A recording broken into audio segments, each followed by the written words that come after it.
Shiloh Sanders came to Pittsburgh for the Cleveland Browns game against the Pittsburgh Steelers, and he had some fun while doing it. Shiloh, sporting a Browns number 12 jersey, went around the perimeter of Acrisure Stadium with Shedder's signature, legendary chain, and tricked folks into believing he was his brother. The troll job had some believing that it was Shedder, proclaiming their fandom for him to Shiloh. Even some Steelers fans gave Shiloh some praise, with one fan going that they are cheering for him in Cleveland. Sunday was the official first NFL game for Shedder, who did not play but was Dillon Gabriel's backup for the first time this season after the Browns traded Joe Flaco to the Cincinnati Bengals. The Browns have Bailey Zappe in the organization but chose to not elevate him from the practice squad, giving the honors of the backup job to Shedder instead. If Gabriel gets benched or injured, it is expected that Sanders will eventually get into a game, with some reports that he's expected to play at some point this year. A fifth-round pick out of Colorado, Sanders was once projected as a first-round pick but fell down the board to the fifth round, where the Browns swiped him up after taking Gabriel in the third round. The Green Bay Packers' decision to draft Utah State's Jordan Love in 2020, despite having future Hall of Fame quarterback Aaron Rodgers on the roster, has started to look like one of general manager Brian Gutekunst's better moves over the course of his tenure. Rodgers has had a fairly strong start to the season in his new home with the Pittsburgh Steelers, going 4-1 in his first 5 games, throwing for 1,021 yards with a 68.8 completion percentage for a very respectable 105.4 quarterback rating. But for Pittsburgh, thoughts need to start moving towards who will take over in 2026 and beyond. Aaron Rodgers' replacement could be ultra-high-ceiling QB talent. With that in mind, Alex Kay of Bleacher Report proposes that the team should consider making a trade for Indianapolis Colts backup quarterback and former 4th overall pick, Anthony Richardson. The Pittsburgh Steelers would be an ideal landing spot for Richardson. Kay wrote on Tuesday. They recently helped rehabilitate the career of another first-round dual-threat QB in Justin Fields, helping him turn a 6-start audition in 2024 into a 2-year, $40 million deal with the New York Jets. Kay believes that given Rodgers has made it pretty apparent that this current season will be his last, the Steelers could be smart to make a buy-low investment on one of the more impressive raw talents to have come into the league, ever. With Pittsburgh needing to find an heir to Aaron Rodgers, it would be sensible for the organization to acquire Richardson this season and install the beleaguered young QB as an understudy with potential to take over next season and beyond. Could Anthony Richardson be the next franchise QB in Pittsburgh? Although the former University of Miami product vastly underperformed in his first semi-full season at the helm, throwing for just over 1,800 yards and completing just 47.7% of his passes for a dismal 61.6 quarterback rating over the course of his 11 starts in 2025. He has irrefutable gifts and a prototypical physical and mental traits for the position. Richardson is only 23 years old and has just about every unteachable trait a team could want in its quarterback.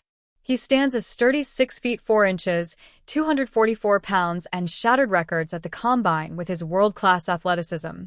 He's proved to be a capable scrambler in the NFL as well, picking up 634 yards and 10 touchdowns on his 115 career totes. Coming out of college in 2023, Richardson was always going to be a project rather than a day 1 or 2, 3 or 4 starter. His Miami tape was riddled with both incredibly explosive plays and eye-rolling mistakes, and not much has changed since entering the pros. Richardson made the best play his current Colts head coach, Shane Steichen, had ever seen back in September 2024, before turning into arguably the worst starting QB in football as the season went on. The 23-year-old talent likely needs to continue sitting and learning behind high-performing quarterbacks like Rodgers before once again going out onto the field and playing the position in a high-stakes atmosphere. If Chris Ballard and Indianapolis have finally had enough of him and are looking to pull the plug, especially in light of the excellent start current starter, Daniel Jones has had to commence the season, the Steelers could certainly be an intriguing destination. Several weeks ago, a major trade shook up the NFL landscape, particularly in the AFC North. The Cleveland Browns sent veteran quarterback Joe Flaco to the Cincinnati Bengals, a team struggling amid the loss of starter Joe Burrow to injury for a significant stretch of the season.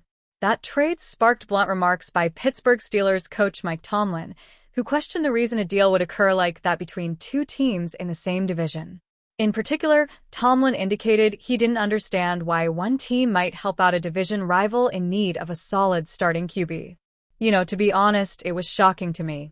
Andrew Berry must be a lot smarter than us, because it doesn't make sense to me to trade a quarterback that you think enough of to make your opening day starter to a division opponent that's hurting in that area, Tomlin told reporters.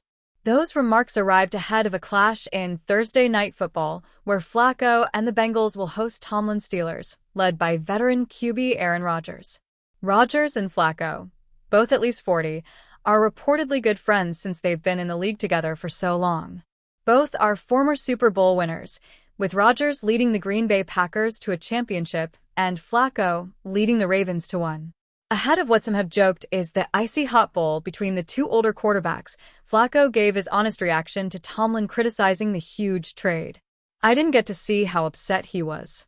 But, I think he's probably just playing the game a little bit and doing whatever he has to do," he said during Tuesday's press conference. In a 27-18 loss to Green Bay during Week 6, Flaco finished with 29 of 45 completions for 219 yards and 2 touchdowns. Before his arrival, the team relied on backup Jake Browning, who suffered 3 losses in his 3 starts. Tomlin's remarks arrived after his Steelers defeated the Browns, 23-9. Pittsburgh will attempt to improve to 5-1 with a win at Cincinnati, while the Bengals try to improve their 2-4 record with a win. Most likely, Tomlin was attempting to stir things up a bit with his comments. His criticism was directed more at the Browns' general manager than Flaco or the Bengals, though. According to an NFL report, he also admitted during his remarks that the trade certainly made sense from Cincinnati's perspective.